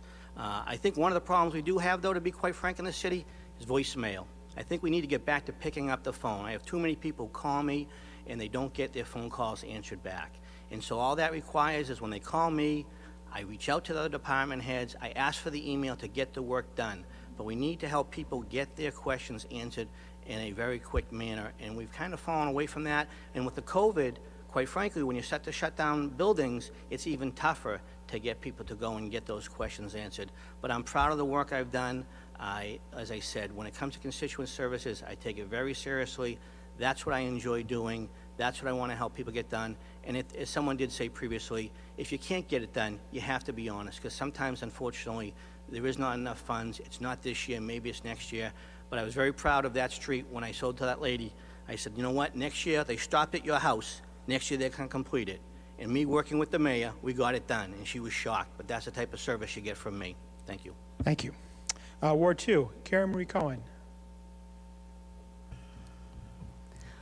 One of the things that's always been important to me because of my background is customer service. And even though this isn't the same thing, you're a servant in here in this position, and you have a certain responsibility to your constituents and to your residents. They don't have to be voters, they don't have to be taxpayers, but you have a responsibility. Within 24 hours, I call back, within 24 hours, or email back. Preference is phone, email, and Lord help me, Facebook. I try to avoid social media as much as possible, but that is my goal. You need to be responsive. A lot of the comments that I got talking to people is they didn't feel like they were getting the responses as quickly as they needed, maybe a week, and that was hard for some people. I agree with Julie in regard to meetings. Very important. That's how you build your relationships. Meetings at least monthly, maybe every other month with your constituents. Thank you. Thank you. Peter McGinn. Yes, thank you for the question. It doesn't get any more personal than being a ward councilor in terms of local government, engaging with constituents. I'm very proud of my track record in constituent service. I rely heavily on calls and email, but I like to get out and actually see people in person. If people are calling me with an issue and, there's a crack in the sidewalk, I need to see it, so it surprises people sometimes when I show up, but that's my preference, to go out and evaluate some things myself. It's when you've heard it from some others that have experience as ward councilors, and it's sage advice. It's important to be truthful and realistic with people in terms of setting expectations, and I try very hard to do that. Not tell people what they want to hear, but tell them what I think we can do and what we can accomplish. So again, I'm very proud of my record with constituent service, and I consistently get positive feedback from residents on that front. Thank you. Thank you. Jim Mitsoulas. Thank you, David. That question is ridiculous to me, okay? I have a barber shop inside the ward, in the center of the ward on Tremont Street. I answer the phone whenever it rings, and if you want, you could just drive over, come over and see me. And you know what else I do? I use that barber shop for neighborhood meetings. I say, come on down, let's have a meeting down here. Constituent service has never been an issue. As a matter of fact, here we go with 30 seconds, but, I've got so many other things I want to say. I'm limited to a minute. I've been on the council for many years, and I have so many accomplishments I'd like to share with you. And the questions, I'm going to get away from them and tell you a few of the things I did, if that's okay with you, Dave. We'll have time. You can work it into the other questions. I will. Okay. Thank you. Yeah. Stephanie Peach. I think that constituent services is the #1 job of a ward councilor. When you have an issue in the city, your ward councilor should be your first call. It should be the first person that you feel comfortable enough reaching out to share your concerns, share your opinions of something that the city council is voting on, or ask, why didn't my trash get picked up today? I have been going door to door for the last 4 or 5 months. I have talked to hundreds of Ward 3 residents. And that work does not stop on Tuesday. That work will continue if I'm elected as your Ward 3 councilor. It is so important to utilize not only the phone, but utilize email, utilize social media, utilize whatever platform your constituents are utilizing. We can look to our neighbors in other communities. In Salem, there are ward councilors who put out newsletters to inform their constituents of what's going on, what is the council doing, and what projects are in the pipeline that may affect you. That is the #1 reason why I decided to run. There's a severe lack of communication to the residents of Ward 3. There are projects that are going on that we are not being told about, and we haven't had the opportunity to have our voices heard. Okay, we start with the next question. We start in Ward 5, and we start with Joel Saslow. The city will be getting more than $21 million in ARPA funds for COVID relief. How should that money be allocated across the city generally and in your ward specifically? So the funds, I think, should be allocated into the infrastructure. As some previous speakers said earlier, I don't think they should go to positions and jobs in the city. They need to go into the infrastructure. Specifically, people want their streets paved, their sidewalks fixed, and their roads plowed. Those are the major issues that I hear, and that's what those funds should go to. As far as specifically in Ward 5, I mean, every ward could use another street or two paved, that's for sure, absolutely. I think, part of Ward 5 is Route 1, so that's covered by the state. They do a pretty good job. But as I said, my concern is to not take those funds and put them into positions. Take those funds. We still do, I worked with, Councillor Chirash talked about, Brooksby Farm. I also have some streets up there. The pressure has gotten better there. I'm glad to hear that. But even in my neighborhood on Gooddale Farms, we have a water pressure issue. We got a bigger pipe up Route 1. I have to tell you, since I live there, it still isn't great. I still hear from my neighbors. So maybe a booster pump in West Peabody. I think some people in Ward 6 probably have some water pressure issues too as well. So that's where I like to see the funds being used. Dave Gamache. Yes, I'll reiterate the same fact that infrastructure is a major concern. The $21 million, even if you use the entire thing, wouldn't go too far when you're based upon what we have now is almost $1 million for Chapter 90. The thing that I have always been opposed to is if we create positions with money that is a one-time deal. You cannot hire people on a grant or on money that is given to you that's going to expire for the following year, because either you have to lay them people off or you have to eat it. And the majority of the time you eat that expense and you put it into a following budget. And what's that mean? It means your taxes are going to go up. So the biggest issue that I see is to try to put this money into better use, try to get some of the buildings straightened out. As a facilities coordinator for the city, a lot of these buildings need a lot of work. And DPW needs some more equipment.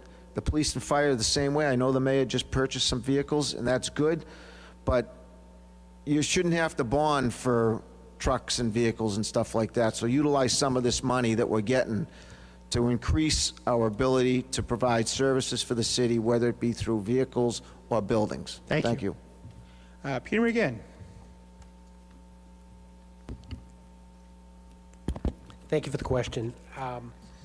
Yeah, the ARPA money was sorely needed, and I'm confident we're going to be able to put it to good use. I think you've heard both during the at-large forum and from some tonight the talk about infrastructure and the importance of investing in some building improvements. This building is in Ward 2, so that was mentioned earlier, and so in terms of an application here in Ward 2, this would be one of them. It is important not to build a dependence on that money by hiring, so we need to be very careful there. One of the frustrations I have in the downtown is that we were able to do some major improvements with 2 MassWork projects several years ago, but some of that stuff starts to deteriorate over time, and some of the hardscape and so forth, the luster comes off, and we have no money for maintenance and repair of those types of projects when they start to deteriorate somewhat. So I'm looking to this ARPA source of funds in Ward 2 to help on that front. And also as chair of the Finance Committee on the City Council, it's very important that we find ways to use some of the ARPA money to close the prior year deficits, although there are some limitations on what we can do on that front. Thank you. Thank you. Karen Marie Cohen. I think if there are no strings attached to the ARPA money, we should make use of it according to whatever the conditions are in it. If there are any strings attached to that ARPA money that's going to infringe on the citizens of Peabody, we need to return that money. I don't think we should keep it.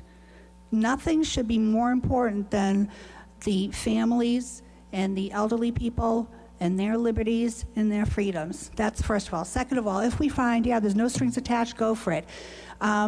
I could see making improvements and, say, getting rid of the rats that are on Linfield Street in my area. Huge problem, major public health and safety issue. That would be one of the big ones. A couple of areas, we could use some touch-up in a couple of areas with some poles and maybe some street maintenance in the more narrow streets, like in section, what do you call it, precinct 1 is really rough. But the first thing I'd want to know is what are the strings. Thank you. Thank you. Stephanie Peach. Thank you. As people have said several times tonight, this money can't be used for a new position because it does run out. There's an end to it. Infrastructure is so important. This is what you hear going door to door in Ward 3. That is what I hear. Many streets have not been paved. I was on one street and they said they were getting paved the next week, and it had been 40 years since their street had been paved. So that's a long time to wait for something like that. Walking my own neighborhood, I have 2 small kids, putting them in a wagon or a stroller. We have to walk in the street because the sidewalks are riddled with tree roots. We don't have curb cuts, so our sidewalks are not accessible for strollers or wheelchairs. I think that is something to really look at. Those areas of our ward in Ward 3 that don't have sidewalks at all or don't have curb cuts, particularly on North End Street, near the school. There are a lot of kids that walk that street every single day. It is not safe for those sidewalks to be street level. So I think looking into that type of infrastructure, because it seems like a lot of money, but it really isn't, is what will go at the furthest in Ward 3. Thank you. Jim Mitsoulas. Thank you. Infrastructure, I agree, has got to be updated and fixed, and we could spend some money there. But I care more about the safety and the welfare of the people I represent. 30 years ago, they tried to close the fire station on Tremont Street. And I put up a fight along with the neighborhood, and we produced evidence and our case. We went to the fire marshal's office. We got all the information we needed to prove that the Tremont Street Fire Station needed to be open and stay open. And we had this fight with Mayor Turigian for going on almost 2 years. We proved our case. That fire station is open today, 30 years later, and it's funded every year. And that's because myself and the people in my ward wanted the fire station open. Thank you. Thank you. Julie Daigle. Thank you, Dave. I would like to see, again, if there are, Karen makes a good point, if there are any strings attached and what the stipulations are to these fundings. I think you could quickly utilize it all in infrastructure. I'd be curious to look at the city's capital improvement project list and see what the priorities are there. They certainly need some funding, and if there are things that we don't have to bond for, those could be utilized. I think it's very important to make sure that police and fire, public safety are made whole with what they need as far as staffing and equipment. Then the other thing, if this was applicable, I would love to see some of these funds used to help with economic recovery for all of the small businesses that have been hurt throughout COVID, and try to find ways to bring them back to life, which in turn will help the commercial tax base and help bring more employees and just help the city overall. So I'd like to learn more about it. I haven't heard about it until tonight, but there's certainly, that's a lot of money that could go quickly. So I would prioritize lists with those fundings. Thank you. Ed Charist. Thank you. So we're all talking about what we need in the ward, and it sounds like a lot of money, but so unless Ward 4 is getting all that money, it really won't go far. One of the things we all talk about is sidewalks and streets and the trees being trimmed and the tree roots pushing up the sidewalks. The big issue that's going on in the city today is the amount of traffic around schools. Right? These neighborhood schools were built as neighborhood schools. They weren't built as traffic to be cars being coming to the schools and dropping off and picking up. And there is an issue with going on right now because of COVID, an amount of seats is available on those seats, on those buses, to be able to even do a purchase of a ride, even if you don't live in the outside the district of being allowed a bus. So I would certainly look at those monies for the sidewalks and streets around the schools, around the parks, so it makes it accessible for people to be outside walking, and that would alleviate some of the traffic too that's going on today. Thank you. Okay, we start with Ward 2 for our next question, and we start with Karen Marie. Peabody clearly needs more affordable housing. Is there enough of it in your ward, and what types of new housing would you like to see? In Ward 2, I don't see anywhere we could actually put in more affordable housing or any kind of housing without it becoming more cluttered and unsafe and unhealthy.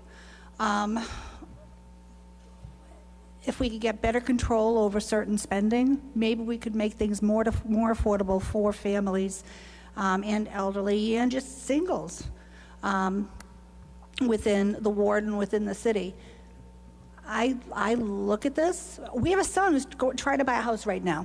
He's worked, I couldn't tell you how long. He's 32, I think, and does really well. And he can't afford to live here. He's single. He can't afford it. If he gets approved for a mortgage, which he will, but top end, $340. There's not a whole lot you can buy here in Peabody for $340,000 that doesn't need a lot of work. I think there are other things we need to focus on. If we can get those things in control, maybe then Peabody will become more affordable. Thank you. Peter McGinn. Yes, thank you for the question. So affordable housing is an important issue. It's important when you look at Ward 2 to look at the density of Ward 2. 20% of the city's housing units and 17% of the city's residents live within a half mile of the downtown. So we have a pretty heavy concentration of residents and housing units down here. So as projects are proposed, I have to do what I've always done, which is look at them individually and consider them on their merits. We have put forth a housing production plan that was adopted in February of this year. I was a leader on the council in that effort to put forth a housing plan that makes sense for the city to make sure that we stay on track to stay above the 10% required by to avoid 40B impacts. And that housing production plan has been certified by the state, which is now actually providing safe harbor protection for the city should they choose to utilize it. So I think that the city in Ward 2 has done a good job overall in terms of production of housing and affordable housing. But again, the key element now is the housing production plan, which is in place. Thank you. Thank you. Jim Mitsoulas. Thank you. I think the city of Peabody is doing its fair share in affordable housing with all the 40Bs going on and everything. Let me tell you what I'm not happy with. I don't like seeing zoning changes where they take residential property or take industrial property and turn it into residential property. And that is one of the things that I have been stopping for many years in this city. And I will tell you exactly where I'm talking about. They wanted to rezone the Stop and Shop area. They wanted to put housing in there, 500 units, and this was back in the 90s. The Salem City Council and myself got together. We put a plan together, and we stopped that from happening. The zoning change never happened, and what happened was the Stop and Shop came in. We got the Stop and Shop in Peabody because we stopped that. We could have had, if the zoning change happened, what we would have had was the zoning change from the Stop and Shop to Dunkin' Donuts. You could have put 7,000 to 5,000 homes in there, or apartments. Thank you. Thank you. Stephanie Peach. Affordable housing is one of the biggest topics that we've been talking about for many years, especially the last 2 years in Peabody. We've seen 40B after 40B, and Ward 3 has been impacted by several 40B projects. There is one currently before the zoning board, and there are a few in the pipeline that are only going to congest an already congested area of our city. I do think that Ward 3 does their fair share compared to other wards in the city of providing affordable housing. The real issue of affordable housing is what's affordable. And those aren't guidelines set by us, but if we really want to talk about providing affordable housing to people, we need to talk about what's affordable. We need to start working with nonprofits to provide actual affordable housing for the residents of Peabody, for our senior citizens, so that they can remain in Peabody and contribute to our community. And I thank Councillor Mitsoulas for the work he did back in the 90s, but there's a lot of work to do right now for the next 30 years of Ward 3. Ed Charist. Thank you. Affordable housing is not anything just new to Peabody. It's throughout the state. I think Councilor Turco mentioned it earlier also. It's different phases of affordable housing and what is affordable housing. It's the market also. It's also what the wages people are making here in Massachusetts that are not able to afford a home, and never mind rent. That's one reason why I was supportive of the 55 and older at King Street, because that was going to open up housing markets for the younger people. There was people right in Emerson Park area who were looking forward to be able to afford a home forever and build for what their needs are. And those 3-4 bedroom homes that they own would have been opened up to them. We have inclusionary zoning here that matches exactly what affordable housing. Some 20 to 25% of that housing market that is developed, and it has to be smart development, that goes to affordable housing too. So it's just not first buyers, it is later income. Later buyers, people who are settling down, the smallest, to open up that housing market. And again, it's not just Peabody, it is the whole state, and it's a bigger approach that we need to be looking at it. It's wages and opportunities for people. And we need to make sure we don't crush the schools with the amount we put in. Thank you. Julie Daigle. Thank you, Dave. I think the city of Peabody is actually very close to meeting our 10% requirement of affordable housing. And affordable housing is dictated by income and the area median income of what people make. We're close to that requirement, so I think what we need more of is workforce housing. I think a good solution to that is finding places where people can work and live, cutting down on traffic. I think we need to find blighted areas, and maybe, I don't know if I agree with Councilor Mitsoulas. I think maybe rezoning is an option in order to find spaces and be creative and negotiate with the neighbors and find projects that people do like where we can find the workforce housing and accommodate people and spread it out among the city and not just certain areas. And again, try to plan to cut down on traffic and do it wisely. Thank you. Dave Gamache.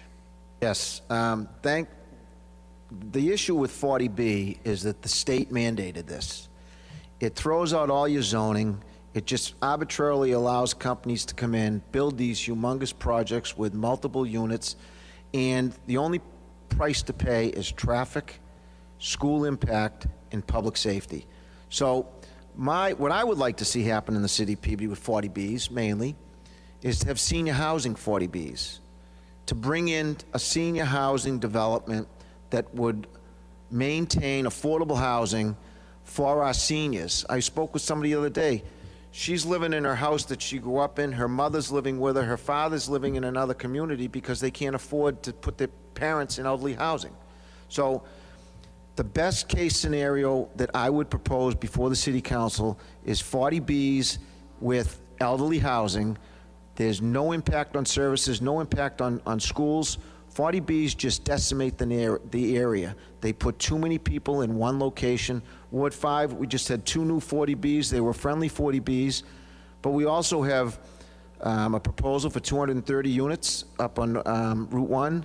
And I just think that the best case scenario is elderly housing with 40B concept. Thank you. Joel Saslow. Thank you, Dave. I'm happy to say what Ward 5 has done. As Dave just said, we put 2 friendly 40Bs. I shepherd them through the city, many meetings with the mayor. They're friendly 40Bs. Those are in. What's going to happen with 40Bs is, here's the solution. 3 are right now under litigation. There's one that's coming Monday night in front of the ZBA, as Dave talked about, one on 128, on Route 1. I'm going to say publicly tonight for the first time, I support that one. And let me tell you why. It started with 300 units. They brought it down to 220. It's a developer who's open, transparent. I've been open and transparent. I've met with the neighbors on Route 1 at the hotels. I've let the developers not let them. They've spoken with the neighbors. Is it the best thing in the world? No, but it will take the shackles off. We'll hit where we need to be, and this issue will go away to 2030. It'll be done. We'll be over it, we'll be over it, and we'll be done. And there are people up there on Winona Street who are tired of being flooded. I inherited a situation from my predecessor. It was a bombed-out moon crater.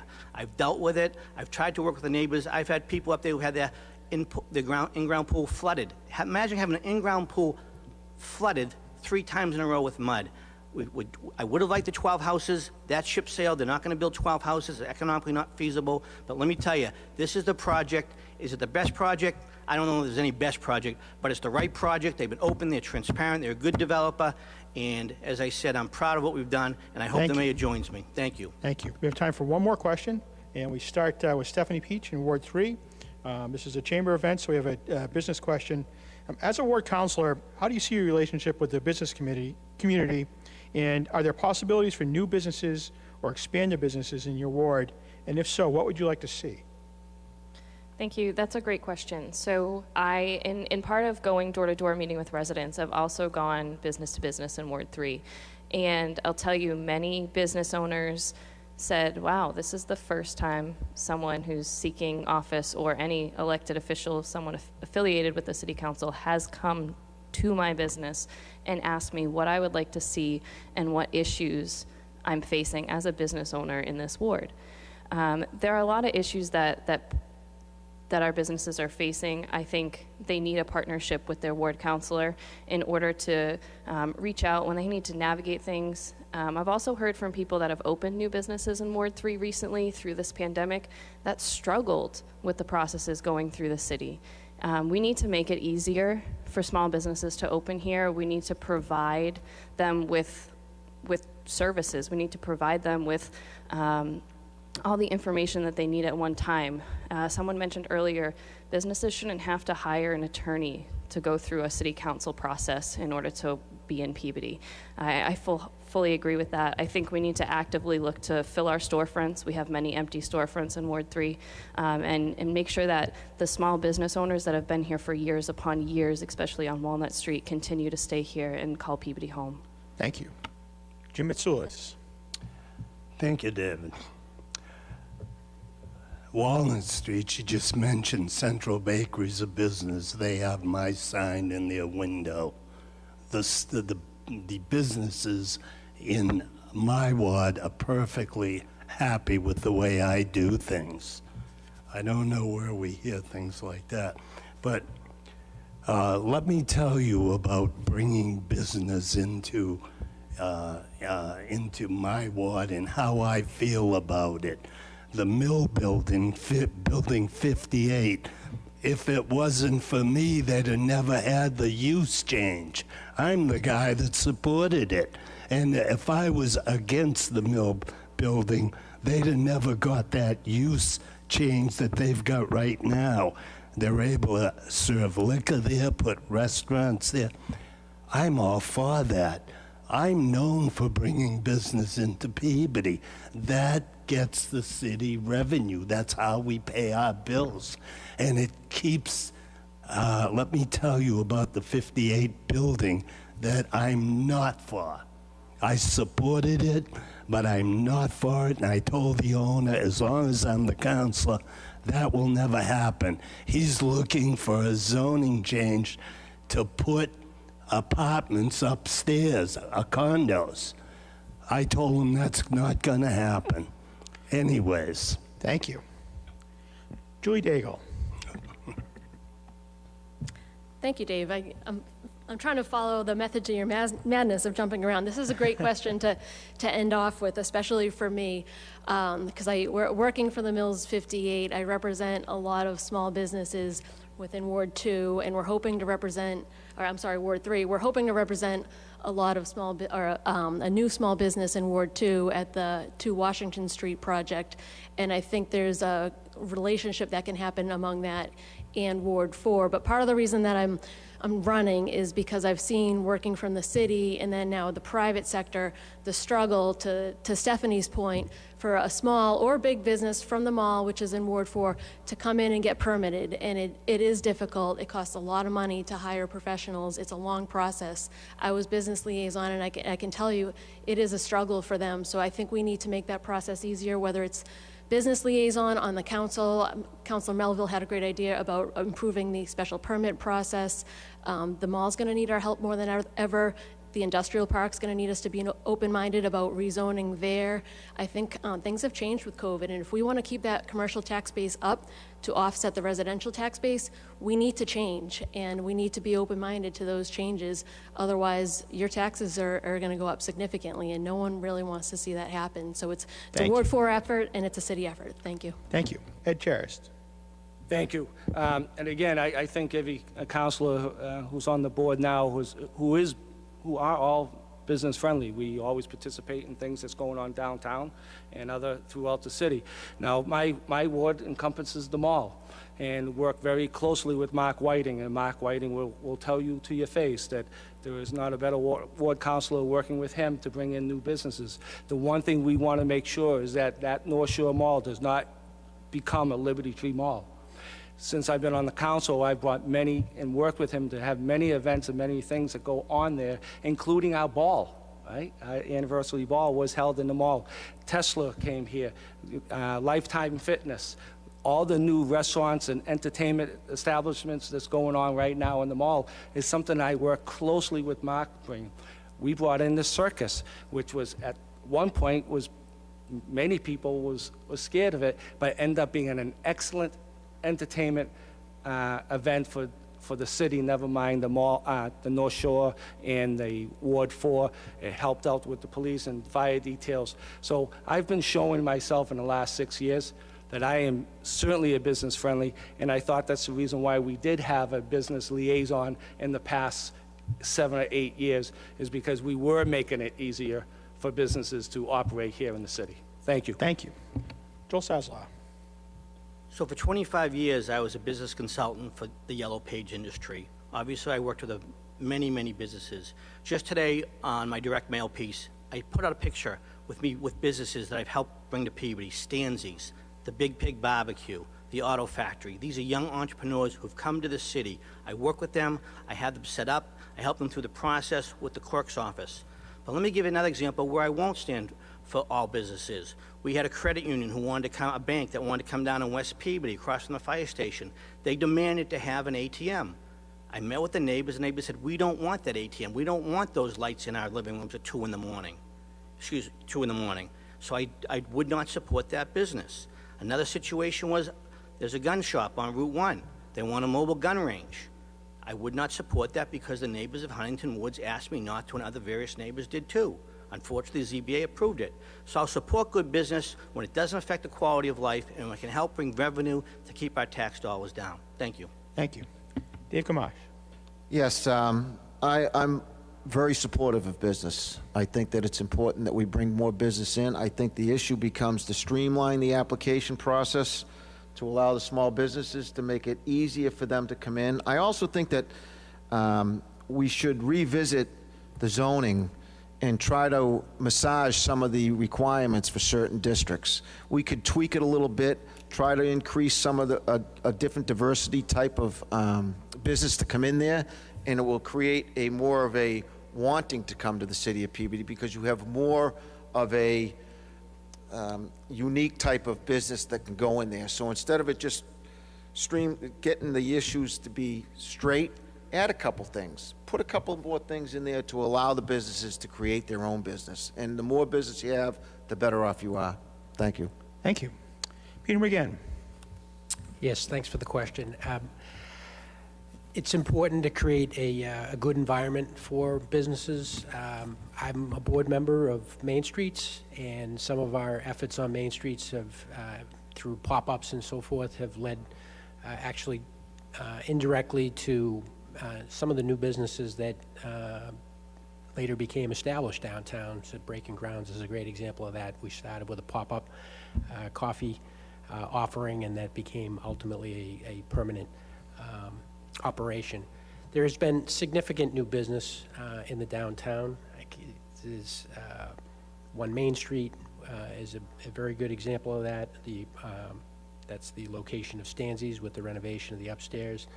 160 Main Street is a construction of mixed-use parcel with businesses downstairs that are going to be coming online soon. 7 Washington Street, that's a rehab of an old building that it was vacant for many years. It now has offices downstairs and residential above. The return of Brothers, Granite Coast Brewery, the Next Mex Thing, La Siesta, Maki Sushi expansion, Gallinero expansion, Cena's Kebab House, Metro Bowl remodeled, and they put in. All of these things create an escape. 10 Chestnut Street is renovated and is now going to be a funeral home. All of these things, I had some hand in that, and that's what government should do. We should help shepherd these things along and make sure they are in an environment where they can get established and prosper over time. Thank you. Karen Marie Cohen. Thank you. I think the first thing I would say is my husband would really like the carnival back. I have no idea what that means. In regard to the businesses, we actually represent a couple of businesses in Ward 2. I think there are others in other sections, but we actually have customers, clients in Ward 2. When I look at the downtown area, one of the things that kind of makes my head turn a little bit is, for example, we have a barbershop, the barbershop off Broadway, or the Bob Shop off Main. And then we've got Rich Cuts right in front of it.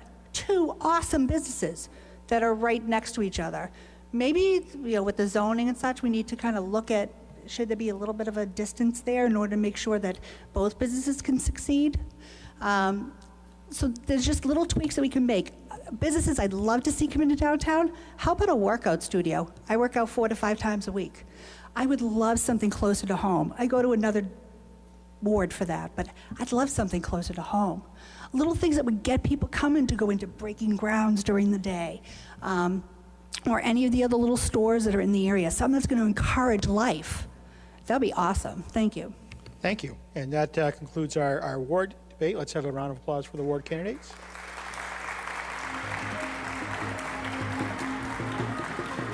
And I want to thank Peabody TV, City of Peabody, Peabody Area Chamber of Commerce, the folks who signed my check at the Salem News for sponsoring this debate. And thank you all for coming out late on a school night. And please remember to vote on November 2nd. Thank you.